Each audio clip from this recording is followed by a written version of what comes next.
چکا ہے، اور ربیع الاول کا مہینہ آتے ہی ہر انسان کے ذہن میں مقصود کائنات، وجہ کائنات، امام المتقین، خاتم النبیین، خاتم المعصومین، امام المعصومین حضرت محمد الرسول اللہ صلی اللہ علیہ وسلم کی ولادت باسعادت کا ذہنوں کے اندر گردش کرنا شروع ہو جاتی ہے۔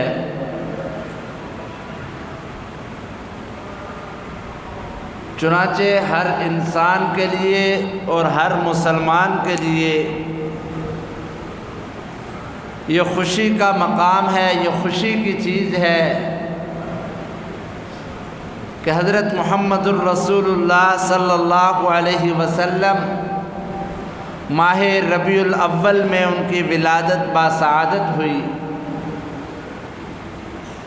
لیکن مسلمان کے لیے خوشی کامل تب ہوگی جب حضرت محمد الرسول اللہ صلی اللہ علیہ وسلم کی سیرت مبارکہ کو، نبی اکرم صلی اللہ علیہ وسلم کے اخلاق مبارکہ کو، آپ صلی اللہ علیہ وسلم کی تعلیم مبارکہ کو اپنے 6 فٹ کے وجود کے اندر اس کو جگہ دے گا، تب مسلمان کی حقیقی خوشی شروع ہوگی۔ اگر آپ صلی اللہ علیہ وسلم کی ولادت باسعادت پر خوشی منائی تو جاتی ہے، سیرت نہیں اپنائی جاتی۔ نبی علیہ السلام کی سیرت اپنانا یہ اصل مسلمانیت کے لیے مقتضی ہے کہ مسلمان تب مسلمان ہوگا جب امام الانبیاء حضرت محمد الرسول اللہ صلی اللہ علیہ وسلم کی سیرت مبارکہ کو اپنی زندگی میں جگہ دے۔ آپ صلی اللہ علیہ وسلم کی زندگی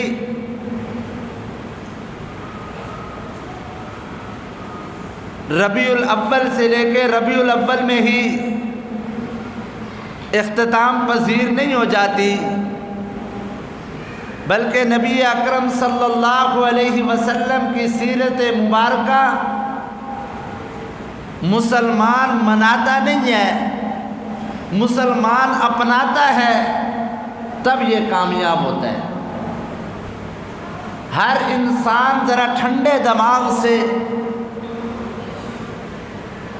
صرف سنی سنائی بات پر نہیں، عملی طور پر سوچے کیا میری زندگی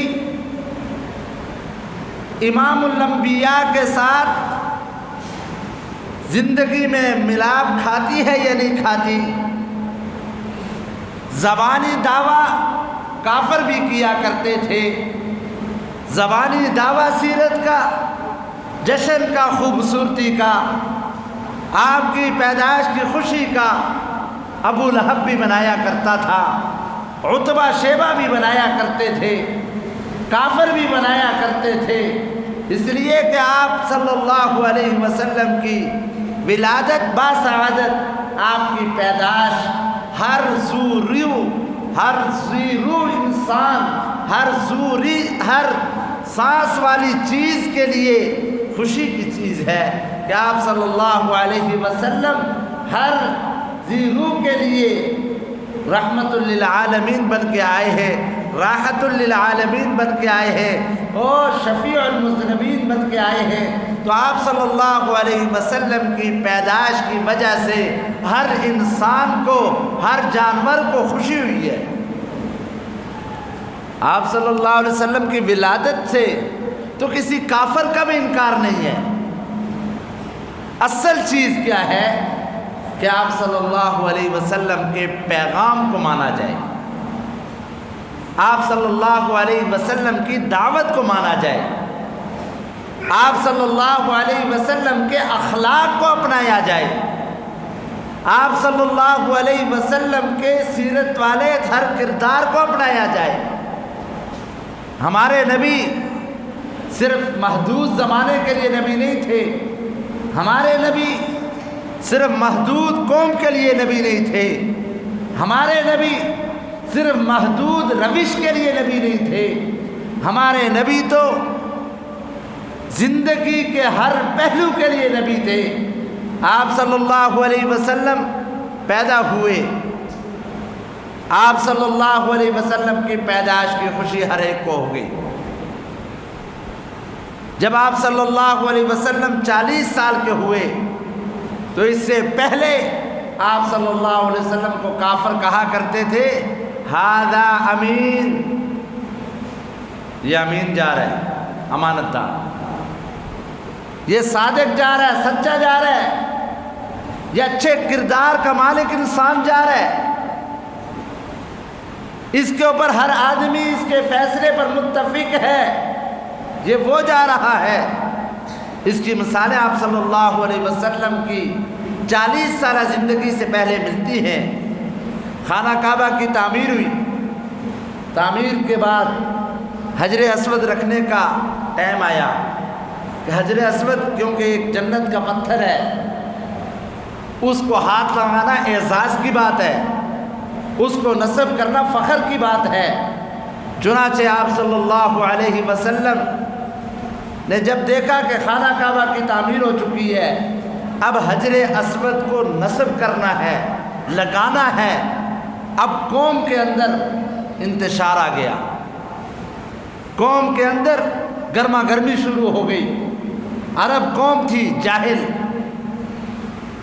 وہ لڑائی جھگڑا ان کے ہاں کوئی بڑی چیز نہیں تھی، قتل و غارت ان کے ہاں کوئی بڑی بات نہیں تھی، انسانوں کی کھوپڑیوں میں شراب پینا وہ اس چیز کو معیوب نہیں سمجھتے تھے، زندے اونٹ، چلتے اونٹ کو نیزہ مارا، ابلتا ہوا خون پی لیا، اس کو وہ فخر محسوس کرتے تھے۔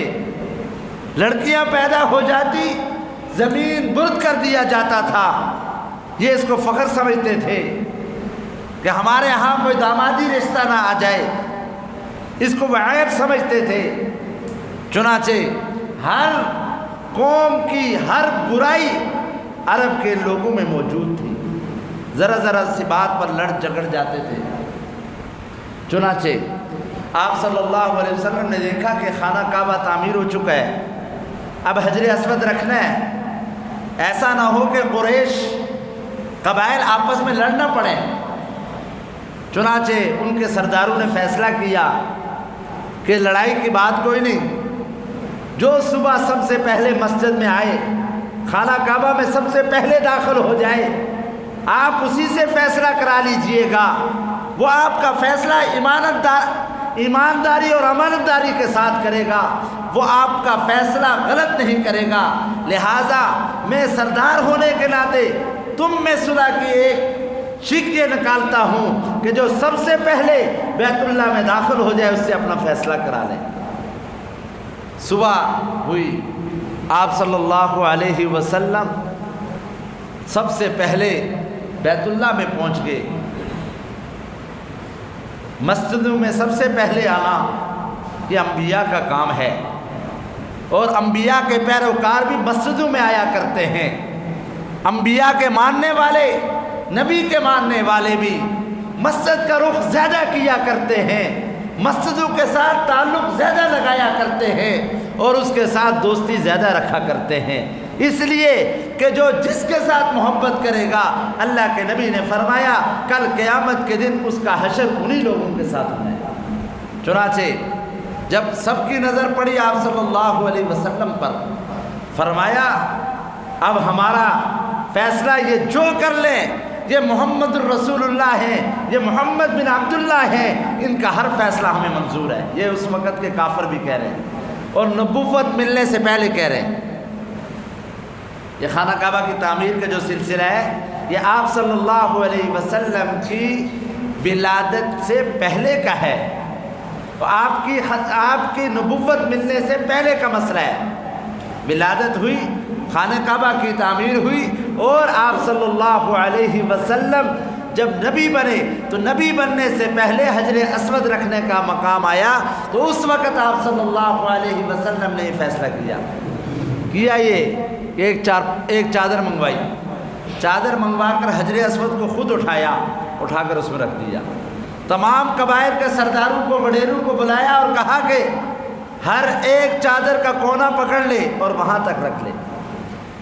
پہلے زمانے میں وڈیروں کا یہ کام ہوا کرتا تھا۔ پہلے زمانے میں وڈیروں اور چودھریوں اور لمبرداروں کا کام یہ ہوتا تھا کہ مسجدوں کا افتتاح ان سے کرایا جاتا تھا اور عزت والی مقام پہ ان کو لے جایا جاتا تھا۔ آج کل وڈیروں سے وہ کام کرائے جاتے ہیں، اور وڈیرے بدبخت وہ کام کرتے ہیں جس سے پوری قوم تباہ ہوتی ہے۔ سمجھ آ رہی ہے؟ یہ پوری قوم کے اوپر اس وقت جو عذاب آیا ہوا ہے یہ انہی کے کیا کرتا، آگے تربیت دینے والے ایسے ہوتے ہیں۔ چنانچہ جب حجر اسود کو اس مقام پر رکھنے کے قریب پہنچایا گیا، آپ صلی اللہ علیہ وسلم نے اس کو اٹھایا اور اٹھا کر وہاں نصب کر دیا۔ سارے خوش ہوئے، اور آپ صلی اللہ علیہ وسلم کا یہ فیصلہ نبوت ملنے سے پہلے کا ہے۔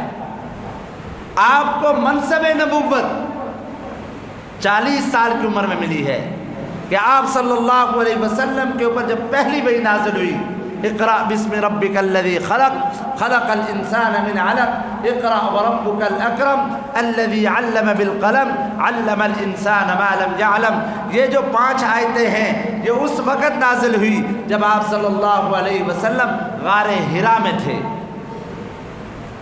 غار حرا میں تھے، اس وقت پہلی یہ وحی نازل ہوئی ہے۔ آپ صلی اللہ علیہ وسلم گھر تشریف لے آئے، تو آپ صلی اللہ علیہ وسلم کی پیدائش سے لے کر 40 سال کا عرصہ، اس کو تو کافر بھی مانتے ہیں، مسلمان تو مسلمان ہیں، اس عرصے کو تو کافر بھی سلوٹ کرتے تھے۔ آپ صلی اللہ علیہ وسلم کو کہتے تھے یہ سچا ہے، اپنی امانتیں اس کے پاس رکھو، یہ امین ہے۔ جب یہی پیغمبر جس کے پاس نبوت، جس کے پاس امانتیں رکھوائی گئی ہے، جس کے پاس فیصلے کروائے گئے ہیں، جس کو کہا جاتا تھا اس کا لقب ہے سچا، اس کا لقب ہے امین، یہی پیغمبر جب 40 سال کے عرصے میں اللہ نے دوسری وحی نازل کی، یا ایھا المدثر قم فانذر وربک فکبر وثیابک فطہر والرجز فہجر، ایک کمبل اوڑھنے والے پیغمبر اب کھڑے ہو جائیے، اب چست ہو جائیے، وانذر، لوگوں کو ڈرائیے، اور سب سے پہلے اپنے قریبی رشتہ داروں کو دعوت اسلام دیجیے۔ پتہ یہ چلا کہ مسلمان کو مسلمانیت پہ لانا ضروری ہے، کہ اسلامی قانون، آپ صلی اللہ علیہ وسلم کی سیرت، آپ صلی اللہ علیہ وسلم کی صورت، یہ اپنانا یہ حقیقت میں میلاد ہے۔ سمجھ آ رہی ہے؟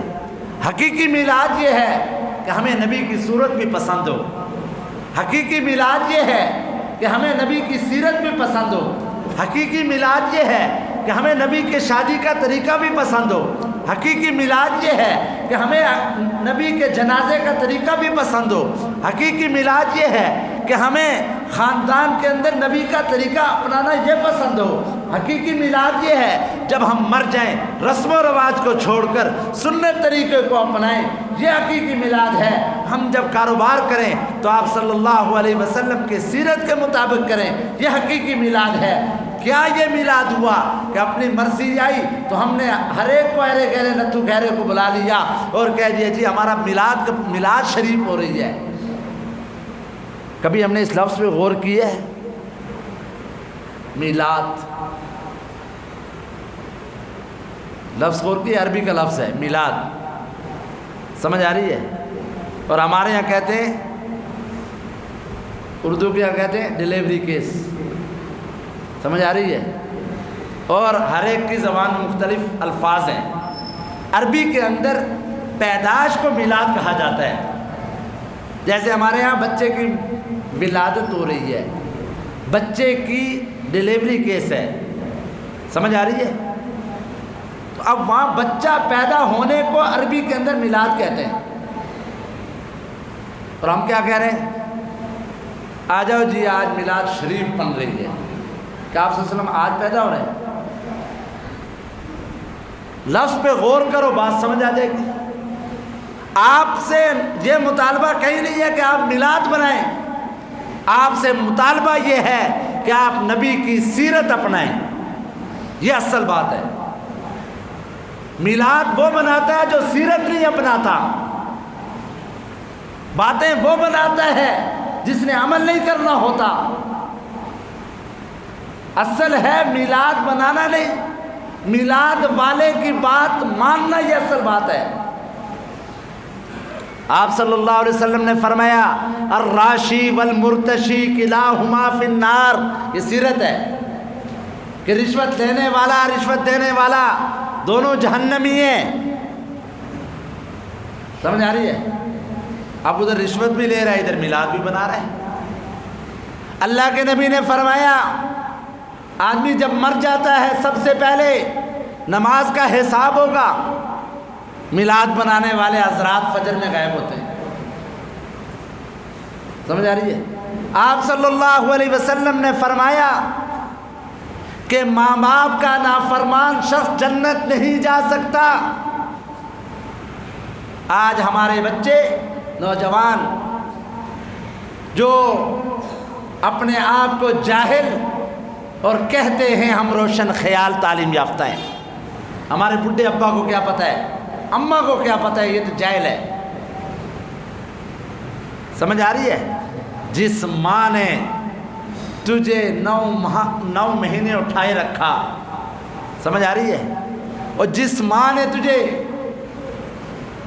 اس دنیا میں لانے کے لیے جو تکلیفیں برداشت کی ہیں، تو اس ماں کے لیے تو ایک ٹیبلٹ جب مانگتی ہے تیرا منہ چڑھ جاتا ہے۔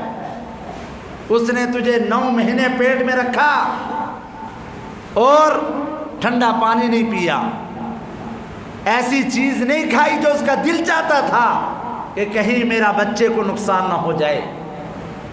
اور جب تو اس دنیا میں آ گیا، تو پیدا ہوا، تجھے یہ نہیں پتا تھا پخانہ کیا ہے، پیشاب کیا ہے۔ حالانکہ جانور پیدا ہوتا ہے وہ کبھی اپنا پخانے پہ ہاتھ بھی نہیں مارتا، اس میں منہ بھی نہیں مارتا ہے۔ انسان ایک ایسا اندھا ہے کہ جب یہ پیدا ہوتا ہے اگر اس کے پاس پخانہ بھی ہوگا اس کو بھی اٹھا کے منہ میں ڈال دے گا۔ سمجھ آ رہی ہے؟ یہ انسان کی عقل ہے۔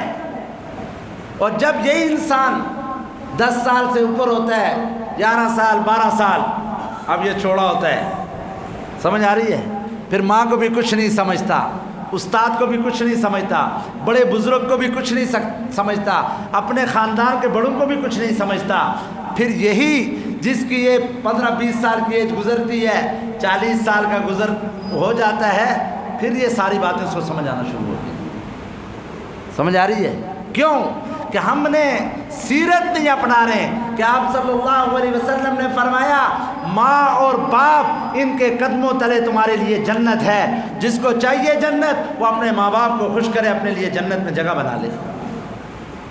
اللہ کے نبی نے فرمایا سیرت ہے کہ صبح اٹھو، جو قدم تمہارا مسجد کی طرف اٹھے گا، ہر قدم پر تمہارے لیے اللہ کی طرف سے 10 گناہ معاف ہوں گے، 10 درجے بلند ہوں گے، اور اللہ تعالیٰ جب تم نماز پڑھ لو گے اللہ تعالیٰ تمہارے رزق کو پھیلا دے گا، جہاں سے چاہو تمہیں رزق ملے گا۔ سمجھ آ رہی ہے؟ آپ صلی اللہ علیہ وسلم نے فرمایا قرآن پڑھا کرو، اس لیے کہ اپنے گھروں کو قبرستان مت بناؤ۔ قبرستان میں قرآن نہیں پڑھا جاتا، گھروں میں زندوں کے لیے قرآن پڑھنے کا حکم ہے۔ اور ہمارے یہاں کیا ہوتا ہے، مولوی صاحب ابا میرا مر گیا ہے، بچہ تم دے دو تاکہ 40 دن وہاں قرآن پڑھے، کچھ پیسے میں دے دوں گا۔ باپ تیرا مرا ہے، جا کے قبرستان میں پڑھوں، پاگل ہوں کیا؟ کس چریے نے یہ بات سمجھا دی ہے؟ بھائی خود پڑھو، اس کا ثواب ہے، مت فضول کاموں میں لگو۔ آدمی جب مر جاتا ہے اس کے اعمال منقطع، ختم۔ زندے ہو، آج موقع ہے کہ نماز بھی پڑھ لو، آج موقع ہے آپ صلی اللہ علیہ وسلم کی سیرت کو بھی اپنا لو، آج موقع ہے آپ صلی اللہ علیہ وسلم کی سنتوں کو بھی اپنا لو۔ انشاءاللہ العزیز تمہاری زندگی دنیا کے اندر ہی جنت بن جائے گی۔ آج سے یہ عزم کریں، میلاد بنانے کی چیز نہیں ہے، یہ اپنانے کی چیز ہے۔ آپ صلی اللہ علیہ وسلم کی سیرت جس نے اپنا لی اس نے میلاد بنا لیا۔ جس نے فجر کی نماز پڑھی، اللہ کے نبی نے فرمایا اس نے میری آنکھیں ٹھنڈی کر دی ہیں، میلاد بن گئی نہیں بن گئی؟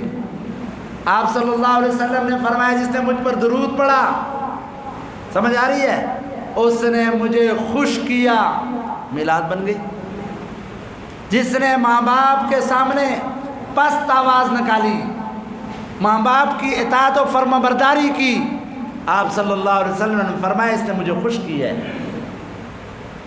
جس نے آ کے مسجد میں 2 رکعت پڑھ لی، اللہ کے نبی نے فرمایا اس نے مجھے خوش کر لیا۔ جس نے داڑھی رکھ لی، نبی کی سیرت ہے، یہ صورت ہے، اللہ کے نبی نے فرمایا جس کی مشابہت میرے ساتھ ہوگی مجھ پر لازم ہے میں اس کی شفاعت بھی کروں گا۔ سمجھ آ رہی ہے؟ یہ تلخ جملے ہیں جو اس روشن خیالی کے دور میں ہمیں سمجھ میں نہیں آتے۔ سمجھ آ رہی ہے؟ یہ حقیقتیں سر سے لے کے پاؤں تک آپ صلی اللہ علیہ وسلم میانہ قد تھے، سمجھ آ رہی ہے؟ درمیانہ قد تھا۔ آپ صلی اللہ علیہ وسلم کا چہرہ بھرا ہوا تھا، آپ صلی اللہ علیہ وسلم کی داڑھی گھنی تھی، اس میں سے 18-19 بال سفید تھے، اور آپ صلی اللہ علیہ وسلم کے بال جہاد میں جانے کی وجہ سے زلفیں بڑھتی تھی، ان زلفوں میں کچھ بال گھنگریالے تھے۔ آپ صلی اللہ علیہ وسلم کی گردن نہ زیادہ لمبی تھی نہ چھوٹی تھی، درمیانی تھی۔ آپ صلی اللہ علیہ وسلم کا سینہ چوڑا تھا، آپ صلی اللہ علیہ وسلم کی آنکھیں بڑی تھی، آپ صلی اللہ علیہ وسلم کی جو سفیدی ہے اس میں سرخی مائل تھے، آپ صلی اللہ علیہ وسلم کے دندان مبارک خوش تھے، آپ صلی اللہ علیہ وسلم کے دندان مبارک صاف رہا کرتے تھے۔ آپ صلی اللہ علیہ وسلم نے فرمایا مسواک کیا کرو، اس سے دانتوں کی بدبو ختم ہوتی ہے، مرتے وقت کلمہ نصیب ہوتا ہے، آنکھوں کی روشنی بڑھتی ہے۔ آپ صلی اللہ علیہ وسلم کے داڑھی گھنی تھی، قد لمبا تھا، اور جب چلتے تھے عاجزی اور انکساری سے چلتے تھے۔ آپ صلی اللہ علیہ وسلم ہر ہفتے اپنے ناخن تراش لیا کرتے تھے، آپ صلی اللہ علیہ وسلم اپنی مونچھیں کترواتے تھے۔ آپ صلی اللہ علیہ وسلم کی داڑھی بڑی تھی، ایک مجھ سے کم آپ صلی اللہ علیہ وسلم کی داڑھی نہیں تھی۔ یہ آپ صلی اللہ علیہ وسلم کی صورت تھی، سمجھ آ رہی ہے؟ آپ صلی اللہ علیہ وسلم کی شلوار مردوں کے لیے ہمیشہ ٹخنوں سے اوپر رکھوائی گئی ہے، اور آپ صلی اللہ علیہ وسلم نے فرمایا ما اسفل من الکعبین من الازار فی النار، جس مرد کی شلوار ٹخنوں سے نیچے رہے گی وہ مرد جہنم میں جائے گا۔ یہاں یہ فرمایا کہ وہ حصہ جہنم میں جائے گا، یہاں جز بول کر کل مراد دیا گیا ہے کہ پورا کا پورا وہ شخص جہنم میں جائے گا۔ یہ نہیں ہے کہ حضرت باہر لیٹے ہوں اس کے پاؤں باہر اندر جل رہے ہیں، ایسا نہیں ہوگا۔ سمجھ آ رہی ہے؟ یہ ہے میرے نبی کی صورت، سمجھ آ رہی ہے؟ صبح اٹھ کے میں پھوڑا چلاؤں، سمجھ آ رہی ہے؟ اور شیشے میں دیکھتے ہوں کتنا اچھا لگ رہا ہوں، سمجھ آ رہی ہے؟ اب تو قانون بھی پاس ہو گیا ہے، سمجھ آ رہی ہے؟ اب کچھ اور بھی کرا لو آگے۔ اللہ کی تخلیق پہ ہم خوش نہیں؟ اللہ نے یہ کیوں دی ہے؟ یہ مرد کی زینت، شان ہے، شوکت ہے۔ یا تو یہ کہو کہ ہم نبی کے نہیں ماننے والے، یا ہیں تو آپ صلی اللہ علیہ وسلم کی جیسی صورت اپناؤ، لا الہ الا اللہ تب کام آئے گا جب ہمارا عقیدہ توحید والا صحیح ہوگا، محمد الرسول اللہ تب کام آئے گا جب آپ صلی اللہ علیہ وسلم کی سیرت ہم اپنائیں گے۔ باقی انسان کمزور ہے، غلطی ہو جائے، کوئی عمل رہ جائے، اللہ سے معافی مانگ، اللہ سے معافی مانگ لے۔ اسی وقت دل میں یہ عزم کریں کہ یا اللہ آج کے بعد انشاءاللہ العزیز ہم آپ صلی اللہ علیہ وسلم کی سیرت کو اپنائیں گے. ہم صبح اٹھیں گے تو دعا پڑھیں گے, ہم صبح اٹھیں گے مسجد میں آئیں گے, ہم صبح اٹھیں گے قرآن کھولیں گے, ہم صبح اٹھیں گے بسم اللہ پڑھ کے ناشتہ کریں گے, ہم صبح اٹھیں گے دعا پڑھ کے کاروبار کام کاج نوکری پیشہ پہ جائیں گے اور وہاں جا کر امانت داری اور امانت داری سے کام کریں گے. انشاءاللہ العزیز اللہ کاروبار میں زندگیوں میں ہر چیز میں برکت لے آئے گا. ربیع الاول کا مہینہ ہم سے یہی تقاضا کرتا ہے کہ آپ صلی اللہ علیہ وسلم کی سیرت کو اپنایا جائے. یہی اصل میلاد ہے. اللہ تعالیٰ مجھے اور آپ